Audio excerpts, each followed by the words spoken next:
Got someone from Bermuda here, and also someone from Canada. Welcome from Canada, and folks from all across the United States. This is pretty exciting. Thank you so much for being here today. Although it doesn't show up like this just yet, we know that we have 200 people registered for this course, and you may be interested to know that not everyone is from a congregational setting. You are from various settings and hold differing roles. We have clergy and lay leaders from congregations, of course, as well as staff and directors of community-based organizations, chaplains, social workers, and nurses from healthcare institutions who are really eager to reach out beyond their walls to partner with faith communities in this important work. So welcome to you all. Now, our focus for the content that we will be sharing. Oh, by the way, I didn't fully introduce myself, did I? Oh, let me do that. So hi, everyone. I'm Rosemary Lloyd. I am the advisor to Faith Communities for the Conversation Project. That's a flattering picture of me there. So that's who's talking to you tonight. Our focus for this content we'll be sharing over the next 6 weeks is designed for congregational leaders, and we trust it will be most helpful for you, as well as for our other partners, our champions, and allies. At the close of the 6 weeks together, we hope that you will have a greater sense of confidence that you have the tools and strategies to be successful in bringing advanced care planning conversations to your faith communities through programs, sermons, and pastoral care. We believe that the information we're going to share with you will help you be better prepared to support congregants in having crucial conversations about their wishes for care so that those wishes will be respected. And we trust that you will do this work grounded in your own experience of having these conversations yourself with family, friends, and your own clinicians. Tonight, we will begin with an overview of the course. We will share some basic information about the Conversation Project and our free Conversation Starter Kits. I will share some statistics that drive the importance of having conversations about our wishes for care at the end of life, and we will introduce our rationale for why we believe congregations are ideal settings for beginning the conversation. As a reminder that as I am speaking, you can comment or ask questions by typing into the chat on the right side of the screen, just as you've entered in your organization. Naomi will be helping me tonight by scanning the comments and questions and may occasionally call my attention to the chat in case I miss something. Now, because there is so much content on each of these calls, we may not be able to address all your questions on the evening that you're asking them, but rest assured, we will review the chat early tomorrow and will compile responses in a follow-up email or address them in a subsequent session. Each session in the series is being recorded, and you will receive the recording and all the slides in an email after each session. I hope you'll still join us for each of the Tuesday evenings, but if you have to miss one, be reassured that you will get a recorded copy and all the slides in the week to come. We will also be archiving this webinar so you can return to it at any time or share it with others as you build a team in the future. So what's going to be happening in this webinar series? Over the 6 sessions, we will be starting, as I said tonight, introducing our mission and free tools. This may be familiar information to some of you and brand new to others. We think it's just good to start at the beginning. Next week, we will talk about how to set goals for success and share strategies and examples from congregations that have successfully implemented sustainable programs in their settings and get you started on naming your own goals. Session 3 will take up the role of sermons in supporting advanced care planning by talking about some text and how to time this in your liturgical calendar. In Session 4, we'll wade into pastoral care and integrating serious illness conversations and advanced care planning tools into your pastoral practice. A session that many are sure to be interested in, we will talk about presenting programs that are both practical and spiritual. And finally, in session 6, we'll talk about bringing it together to infuse advanced care planning conversations into the life and work of your congregation in a sustainable manner. A note before I continue, at the end of each of our webinar sessions, a short survey will pop up on your screen. So don't shut your laptop right away. Please just wait for it to show up and take 3 minutes to answer 2 questions to let us know what was useful in this session and what else you need. Thanks so much. So if you're like me, there were lots going on before you sat down at the seminar, so let's just pause for just a moment before diving in and take a breath and consider one of these prompts for engaging in a brief personal reflection. What brought you to this session?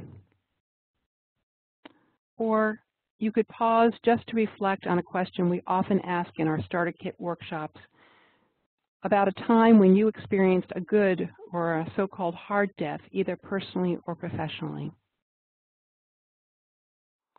Or answer for yourself, what difference do you want to make in how our communities talk about end-of-life care? You're welcome to type some comments into the chat box or just jot some notes for yourself. Why are you here? What is calling you to this work? What's at stake for you and your community?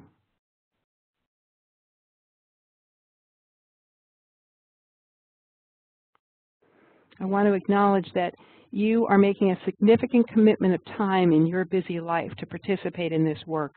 And just knowing that you're here is inspiring to all of our team at the Conversation Project. And that you are here is a support to everyone else who's on this call. Some of you, I know, feel alone in the work that you're doing from time to time. But know that together you are a force for transformation in our communities and in our culture. So again, thank you.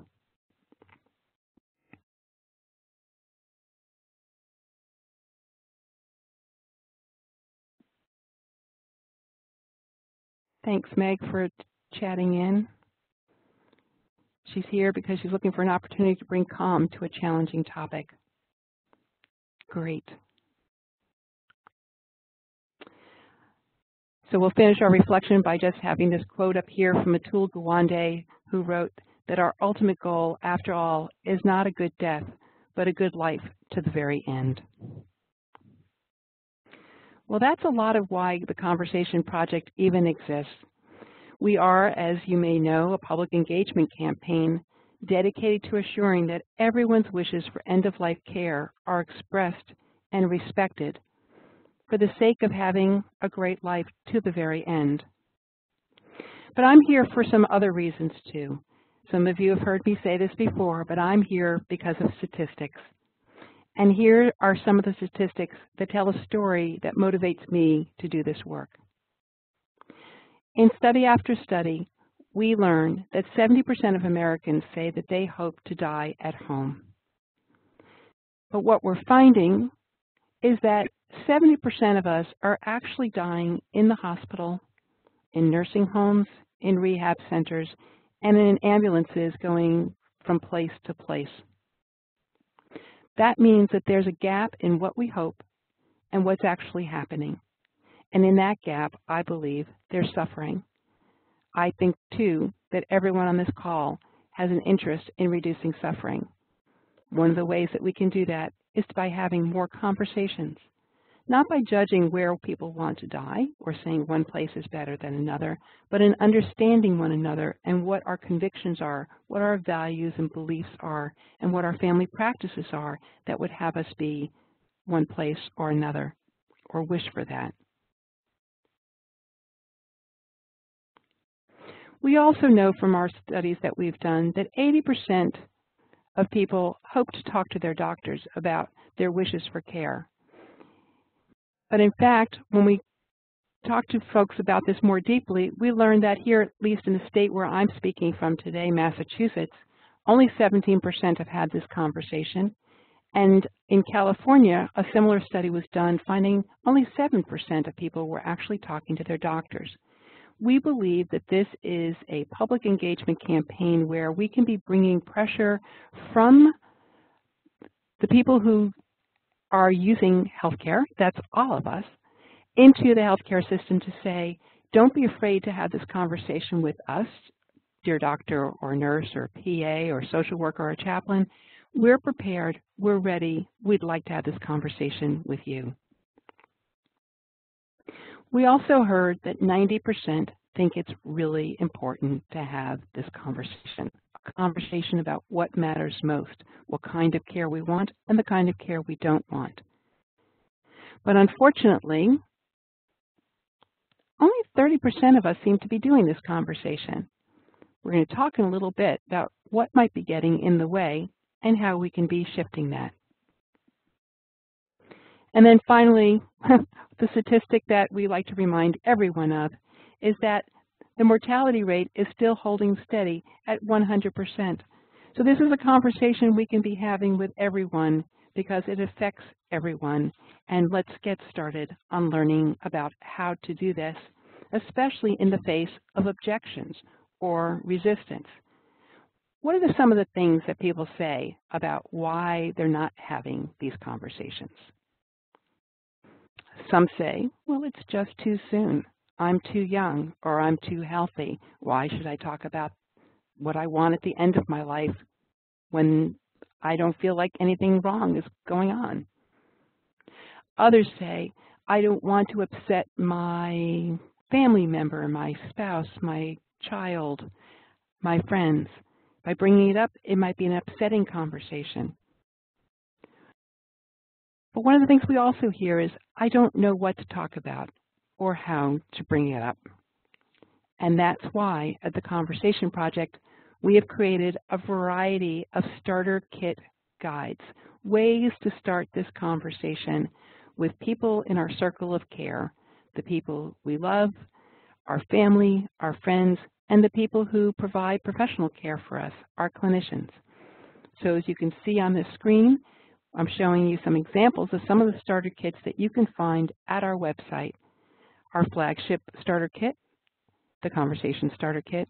We have one on how to talk to your doctor, how to choose and how to be a healthcare proxy.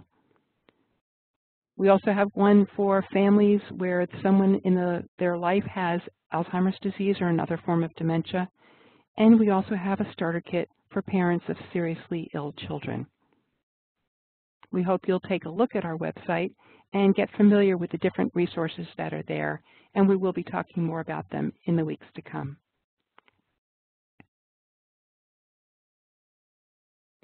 Now, our strategy at the Conversation Project since we began 5 years ago is to reach people where they live, work, and pray. That means we reach out to people in their communities, in their workplaces, and in their spiritual homes. We believe that congregations actually are ideal settings for sharing the Conversation Project or infusing advanced care planning into the community. Now, why is that? Well, for one thing, there's an existing community.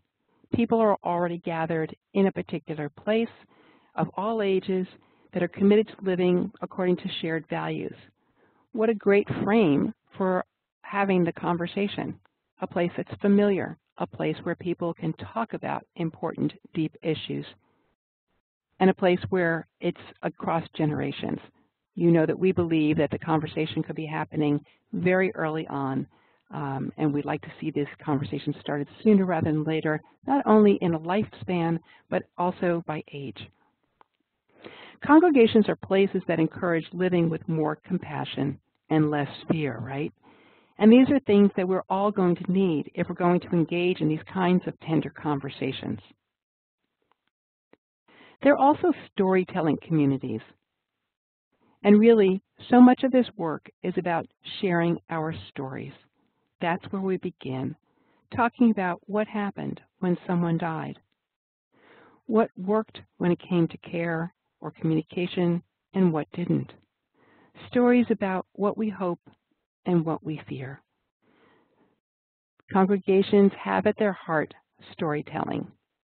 It's the way we also talk and teach about our values, our beliefs, our ethics, our history, and our practices.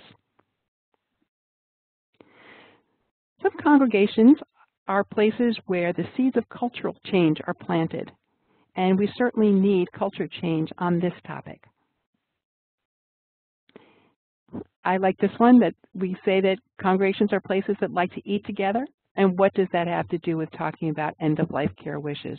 Well, we're seeing some great success with certain kinds of programs like Death Over Dinner, a chance to gather around a potluck or a prepared meal and have a focused conversation, a topic-framed conversation about what matters most and telling our stories. So having some prompts around a familiar practice like having a meal to help normalize this conversation by doing normal things while we're talking.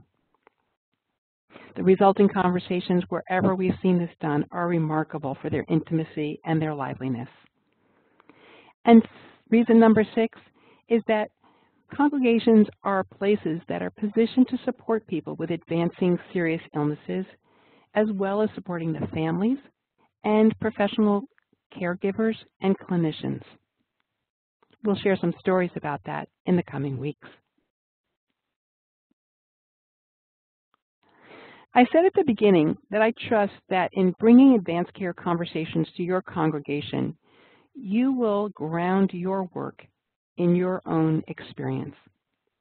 To lead this work, it's imperative that you begin by doing your own reflection on your own wishes and practice sharing your unique wishes, beliefs, and values with the people who care about you.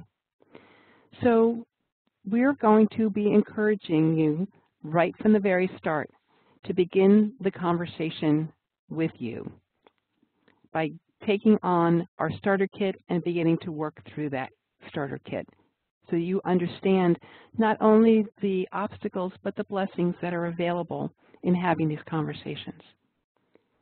Now, we have found that using the Conversation Starter Kit is one of the tools that you can use to begin advanced care planning conversations in a congregation. It works like a workshop. You can open up the starter kit and begin to share it together in a small or a large group.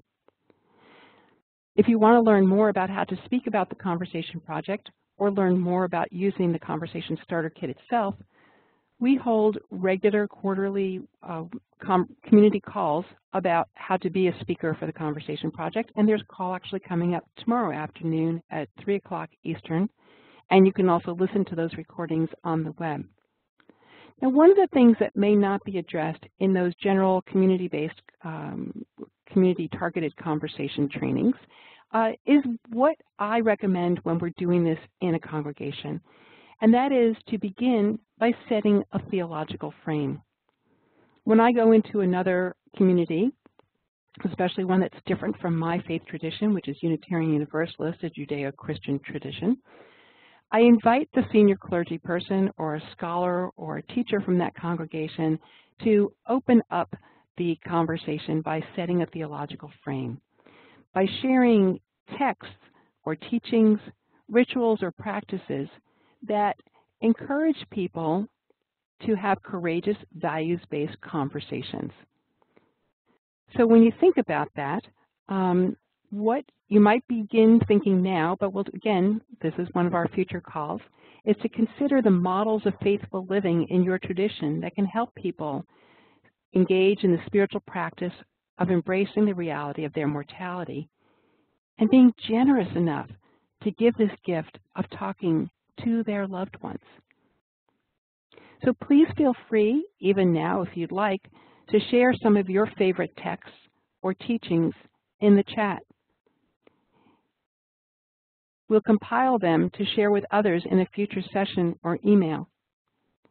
And if you're not prepared to do that right now, please know that when we get to the third session on sermons, texts, and teachings, we hope that you will have prepared by doing a little pre-work and coming up with at least 1 or 2 texts or ideas that you could ground your teaching in from your tradition.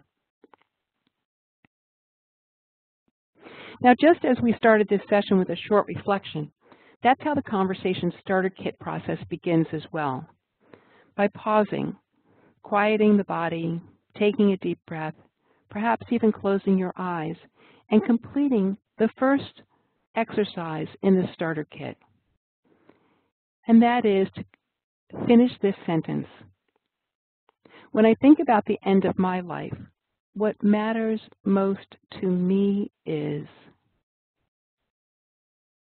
When I think about the end of my life, what matters most to me is.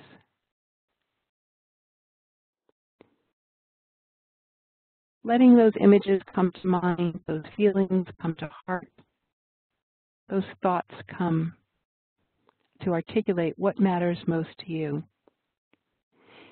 Writing those thoughts down and sharing them with someone is the beginning of having the conversation that's grounded in your wishes and your values.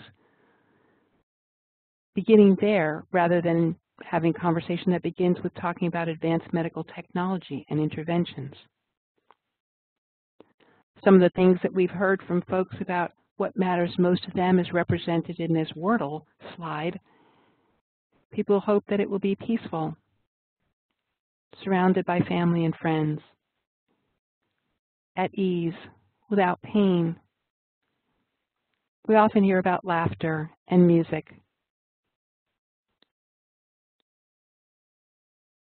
So think about what matters most to you, and as you're completing your own conversation starter kit, you would turn to this section, and there's actually a little box which lets you write down some notes for yourself in phrases or bullet points or entire sentences, because that is key to expressing what matters most to you, getting those words out and forming them into sentences that you can share with someone else.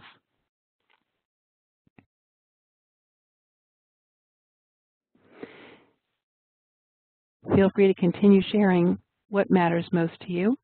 We'd love to hear. This becomes sort of an all-teach, all-learn opportunity when you're doing a workshop or even on a webinar like this. It helps to prompt others to think about what might matter to them, get new ideas and different thoughts, different perspectives. It's an expansive practice, and it's a great thing to do in a congregation to build relationships between and among people who attend. The next part of the starter kit asks you to take a look at a variety of questions that we've put in there to help frame or contain the conversation that can be so wide-flung, so far-flung, so many ideas that you want to think about. The starter kit helps you do just that, frame it so you can begin the conversation. So the questions are out there, and there's a scale that appears from 1 to 5. And here's the thing. That's not a scale like a rating, like 1 is better and 5 is worse or vice versa. It's simply that the questions are posited, and then it helps you to think about, well, where do I fall on this spectrum? So for example, how long do you want to receive medical care? One end says indefinitely, no matter how uncomfortable treatments are.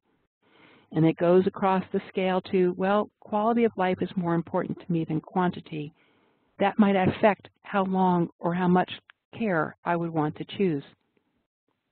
Or a question like, what are your concerns about treatment?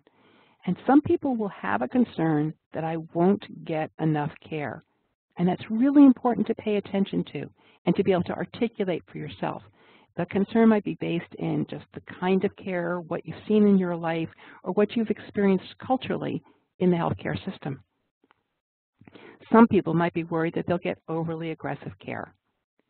And these questions go on. We're not going to go over them in detail tonight, but I'm just showing them to you so you can take a look. Some of these things will be easy for you to answer, and some of them will be a little bit more complicated. That, we believe, is the beginning of having a conversation, though especially the more complicated ones. But the ones that are clear, it's good to share clarity with the people that you love. But know, too, that even though we call ourselves the Conversation Project, we know that these are multiple conversations to be had over time. It's not a one and done or a giant monolithic conversation. It's a chance to normalize and have these conversations maybe in bits and pieces as time allows. There are questions about how involved you want your loved ones to be, and how important is privacy to you. It may be hard to believe that someone would actually say that when the time comes, I want to be alone. And for someone else, it may be really difficult to understand that you want to be surrounded by people. We have this range because people are unique, and so are their wishes.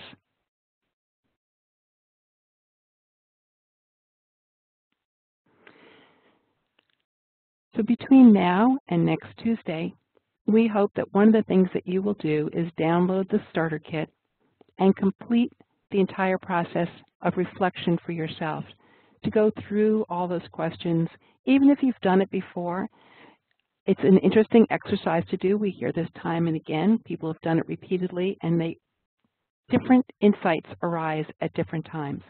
That's another good reason we think that infusing this work into the life of a congregation in a sustainable way is important, because different people will come to this conversation, will be ready to talk about advanced care planning at different times. If your congregants are confident that this program will cycle around, that it will show up again in a regular way, that they might be ready at a future date, if not this first time that you're offering, but perhaps the next time you offer it, they'll be ready to participate in a conversation starter workshop or other programming that you are offering at your congregation in a committed, sustainable way. As a leader, as you go through your starter kit practice, notice which questions for you seem easier or more difficult to answer.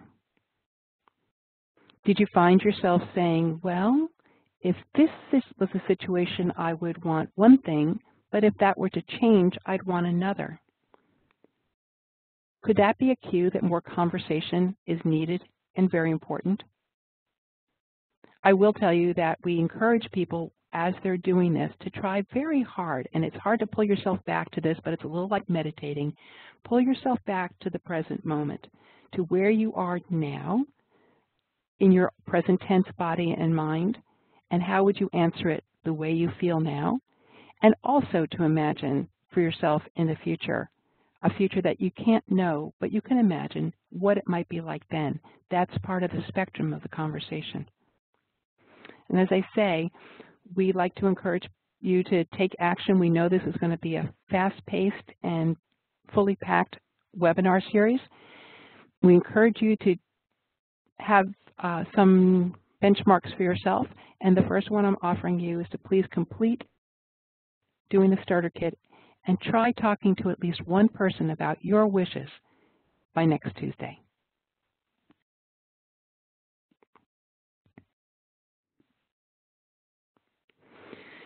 Now, who will that person be that you pick? Well, it doesn't have to be the closest person in your life. It could be a friend that you just say, I want to try this out. I've been thinking about these things. I wonder if you could listen, because I'm still trying to get these thoughts pulled together before I talk to another person in my life. But what we've provided in the starter kit is a list of people who you might want to talk to. And as you probably know, it's not just one person on this list, but as many people on this list who might be in your circle of care. We encourage, as we say, people to not talk just to their favorite daughter or the nephew who lives in town, but to all the people who would have a stake in your well-being, so that people can be on the same page, so that if it came to a time where someone has to make decisions for you because you can't speak for yourself, everyone knows, and no one is saying, well, they never told me that. And when would be a good time to talk? Well, here are just some prompts, some ideas about when we think would be a good time to talk. But for you on this call tonight, the first time to have a conversation is sometime between now and next Tuesday. As you share the conversation starter kit, or encourage people to think about having advanced care planning conversations, we have created some icebreakers for you, things to just consider what you would talk about and how you would bring it up. And on the screen right now, I've put that page from the starter kit, ways that you could break the ice. One of my favorites, and one that seems to appeal to a lot of people, is beginning with, I need your help with something. Lots of people like to help. I ask strangers, could you help me? Or I'm asked in a random place, could you help me? I need something. And we like to be able to help. So if what I need is I need someone to listen to me, articulate my wishes, so I'm assured that someone knows what I want in case I can't make these decisions for myself, that you would speak for me. Could you listen? A lot of people can start there. And as you can see, this starts with this classic I statement. I need your help with something. I need to share this. It's not going in and demanding from someone else, you need to tell me what you want. It's really important. I don't know. Well, eventually you may want to get to that. But let's begin with, there's something I'd like to share. And as they listen, and you can be thankful and appreciative that they have listened, offer an invitation because it is a conversation. Would you like to tell me what's most important to you? Or could I share the starter kit with you and we could talk about your wishes at some future time? Chances are, though, as you begin talking and invite the conversation from the outset, you'll hear some things too. If you want some help, more help in thinking about how to get started on this conversation, we have created a short video. If you haven't seen it yet, we hope that you will click onto the website and look for, we call it sometimes the mirror video because it's a lot of people talking in the mirror to practice. It's the practice makes perfect video. How to get this conversation started. So it's got a little bit of a funny twist to it as well, but we're posting on the chat right now a link to this, and you'll also get this link in your follow-up email. But we hope that you'll click on this and watch this video to inspire you to get started having the conversation.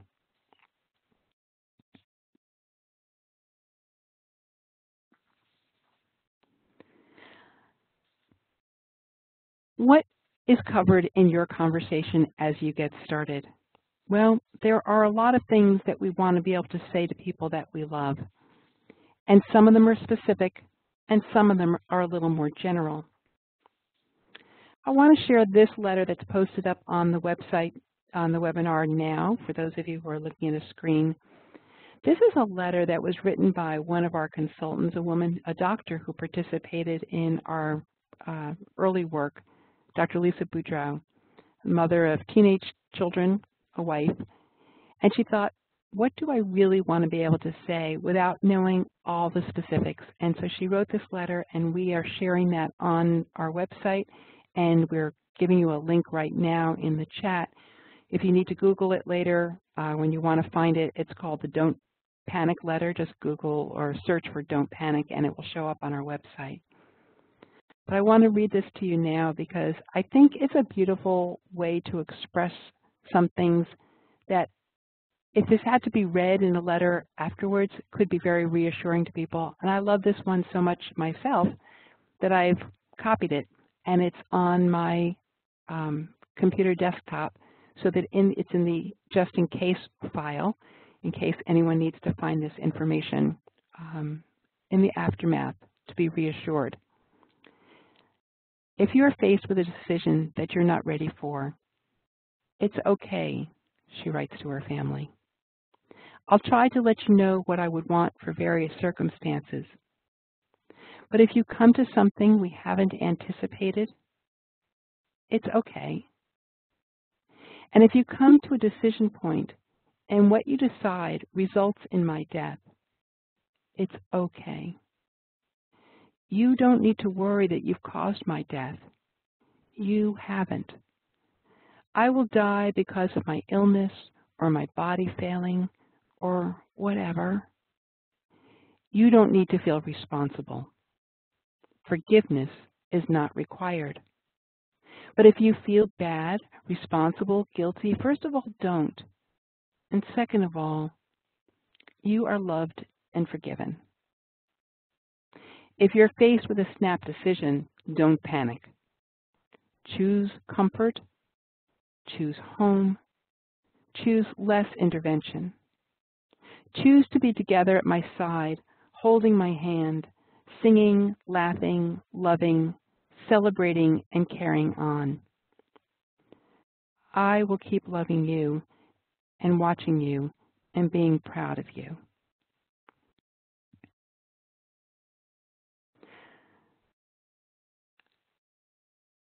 When I read this letter, I'm reminded again and again about the gift that this conversation is. So many people tell us that they're worried that if they bring it up, they'll upset someone that they love. But what we know from the work we've done and the surveys that we've done, the polls that we've done, the experiences that we've each had, is that however anxious or reluctant we are to begin this conversation, when we have it, the feeling almost universally is relief. The sense that we brought it up, we broke the ice, we've shared what matters most to us, and our family or our loved ones, the people who care about us, know. And while it will never be less sad when someone we love dies, at least it is our hope that the aftermath will be less complicated, less full of remorse or guilt, or wondering, what did they want? We knew. And also imagine having a letter like this to go back to and read again and hear in that voice or see in that handwriting that wrote all of your birthday cards or holiday cards, these words, almost like the voice coming through the page, to say, you are loved and forgiven. I will keep loving you and watching you and being proud of you. This is why these conversations, I believe, belong in our congregations.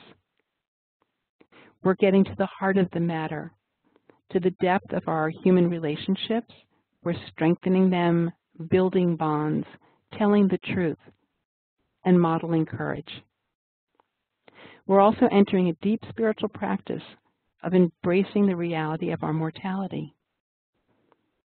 And I think you wouldn't be on this call if you didn't agree to some extent that these are beautiful, meaningful conversations that help us live better lives right now. Those of us who work closely with people who are dying in healthcare or in our families know the gift that every day is. There's less procrastination. There's less complaining. There's more gratitude. There's more forgiveness. And there's more love.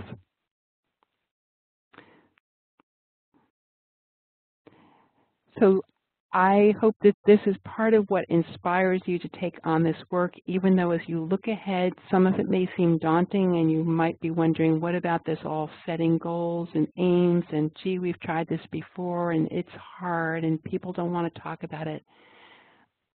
I'm here and you're here because we believe this is an important conversation to have for ourselves, for our families, our communities, and our country, our cultures. And we can be having them bravely and wisely. I want to just pause here now.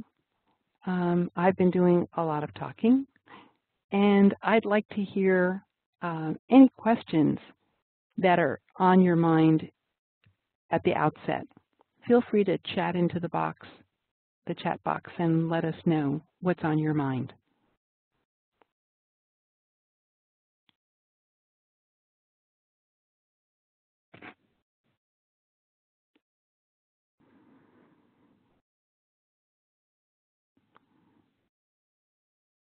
Oh, next session I'm going to come with some music, and I'll play a little music in the pause period.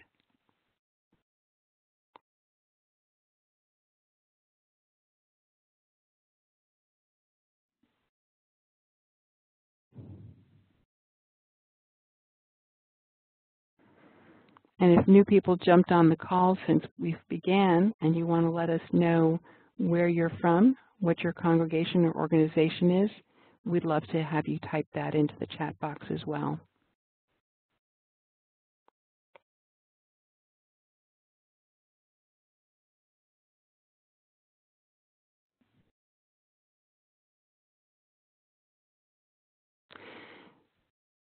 Judy's asking, how do we approach this conversation when things are quite down the road, getting a stage 4 cancer diagnosis? Well, Judy, it's going to take a lot of forthrightness, right? And courage to do that. Because on the one hand, we think, oh, well, we want to be able to be at that person's side and believing that things might get better. And things could, or things could go on for a longer time. And now, even more, is an important time to start having the conversation. Honey, you're doing okay right now, but when things might change, what would matter most to you? I want to be able to be sure I can take care of you the way you'd want to be taken care of, or the other way around. It's my diagnosis, and I'm doing okay right now. I don't want to frighten you all, but things will change, and I'd like you to know what's important to me. I also think that internally there's just kind of clenching that goes on where it's sometimes harder once there's a diagnosis, right? It feels hard.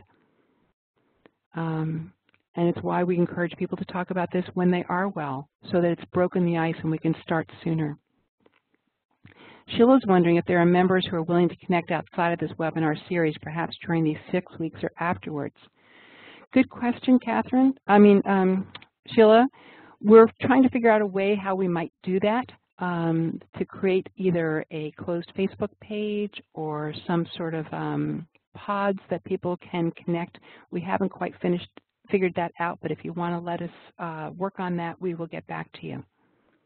And I will add that after the 6 weeks is over, we know that you'll probably want to dive in and get to work, so we will be scheduling a follow-up call where people can come back and ask lots of questions, and that's also where we might be able to form some small groups that want to help support each other going forward, either by denomination or geography. We'll let you know. Catherine White, we'll get back to you about how you can download the starter kit. We'll send you something specific in a private chat, okay? Hang on, we'll get you some instructions on how to download the starter kit. Patrick wants to know how we suggest approaching the congregation leader in order to allow us to present this conversation to the congregation.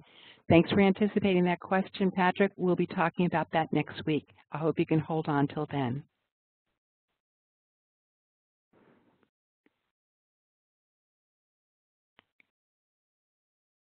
Thanks for the kind words, Jean. That's lovely. And it's great to have you on this call.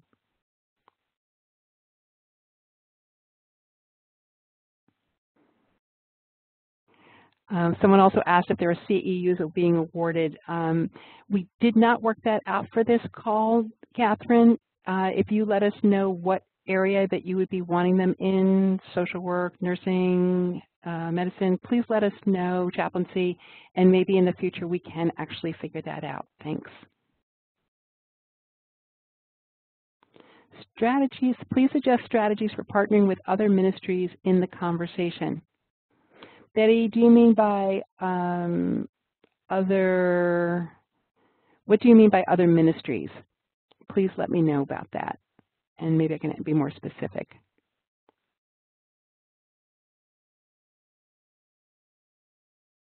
Paul's wondering, is this a challenge to introduce this to a congregation? Well, people who have tried it have found various degrees of challenge and openness. So we're going to be talking about, we're glad that you're on this call to figure out what are some great strategies for doing it so that you could be overcoming those, be prepared for whatever challenges there might be. But we're also finding that so many people are eager to have this conversation, and they're just looking for the way to do it, for an invitation. This is what we see everywhere that we go in introducing the starter kit. We open up the conversation and ask people to share a story about a good death or a hard death. What's been your experience? And the room just always sort of erupts in conversation because people are waiting for an invitation and a safe space in which to have a conversation about something that's so important to them, a legacy that they've inherited from an experience of how someone that they love died. This lives in ourselves, I say. It's something that informs how we think about dying, even though it might be very different from what ends we might meet. So there could be challenges, but I think, and this is why I'm doing this work, Paul, is I think there are great opportunities. And we're going to be able to hear from people, I think, who are on this call, who have done this in their own congregations. We'll be sharing lots of examples from some of our leaders, and I think you'll be inspired and see how you can flatten those challenges. Betty's wondering if it would be appropriate to role play a conversation for a group to get the training started. You sure could. That would be one way to do it. And we find that people, once they've gone through the starter kit, if you can have a follow-up session 2 or 4 weeks after the first introduction, when people go home, have a conversation, that is a good time for modeling, for people to kind of say, here's how I started it and here's how it went. Or role-playing can be really great, especially when you're thinking about pastoral leaders wanting to practice how to bring this conversation up. Okay, other ministries such as adult education or Bible study group or Lenten group, are those good ministries to partner with? Absolutely, and we'll be talking more about those natural affinities in congregations as we go along in this training. Those are actually, I'll just cut to the chase and say those are actually perfect places to start, because those are groups that are already formed, are already meeting perhaps on a regular basis. A Bible study group is a great place to start, saying let's start with a text, do some study, and feel encouraged to have this conversation. So yes, there are natural formed groups within your congregation already where this would be a great place to bring the conversation. May Cohn is a nurse who's on our call, and she reports that she's had quite a bit of success having these conversations in primary care practices. That's fantastic, Meg, because that's having those conversations sooner rather than later, early on before we're all the way to the ICU. So thanks for doing that. And we'll be interested to hear how, what have been some maybe successful gambits or openings that you've had for having these conversations, or if there are special sessions that people come to. For those of you who are not in healthcare, you may be interested to know that if you're over 65, Medicare will now pay your clinicians to have this conversation with you. So that is a reimbursable meeting that you can schedule with your practitioner to talk about and share what matters most to you. Thanks everyone for chatting in. We'll be looking forward to hearing more questions as we go along, and this will help frame and modify our content as we go forward. So keep the questions coming and the comments too. Well, this is a course, you registered for it, so I'm going to give you a little homework. We're calling it action and accountability, but really it's homework.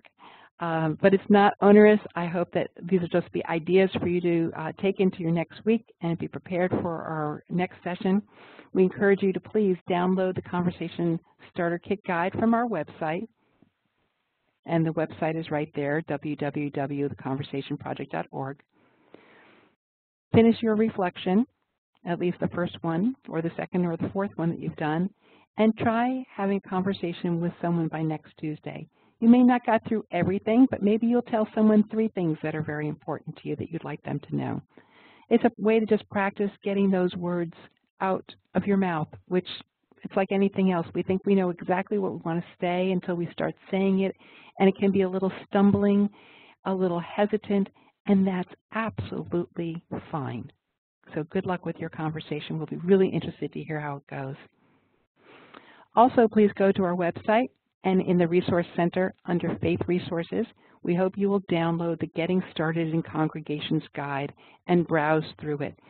It's sort of the text that goes along with this course. It's free, yours to keep and share. It's filled with some great examples, and it's also outlined some of the strategies that we'll be talking about later, so it'll work like a notebook for you as well. And finally, just as a way to get you familiar with the website, we hope you will go to theconversationproject.org and look for a couple of videos that we think could be helpful. I use them often when I'm doing my presentations in congregations. It's a way to set up the conversation. It's a way, someone was asking, how do you get your clergy person on board? One way is sharing the video called Talking Matters in Congregations, which features several clergy talking about why they have found this very useful and important in their congregations. The ABC World News clip about with Diane Sawyer, showing an example of a family having the conversation. I guarantee it will move you and inspire you, even though we know not every American or every family doesn't look like the family shown in this video. We think the content and the idea and the heart are pretty universal. And of course, the one I mentioned earlier, the mirror video or the practice makes perfect video, just kind of a look at how to get a conversation started, maybe some not so good ways and then some productive ways for starting the conversation. So take a look for those things on the website between now and next Tuesday. So our next session will be Tuesday, April 24th, again at 8 to 9 p.m. Eastern Time. And I remind you to please, before shutting down your computer, wait. You'll click out of this webinar, you'll sign off, and a survey will pop up on your computer. It will only take you 3 minutes to fill out unless you have a whole lot to say. So thanks for doing that, letting us know what's working, what else you need, and we hope that you will have a beautiful week. Take care, everyone. I'll stay on for another minute and watch the chat in case you have some comments or questions while I'm here. Good night.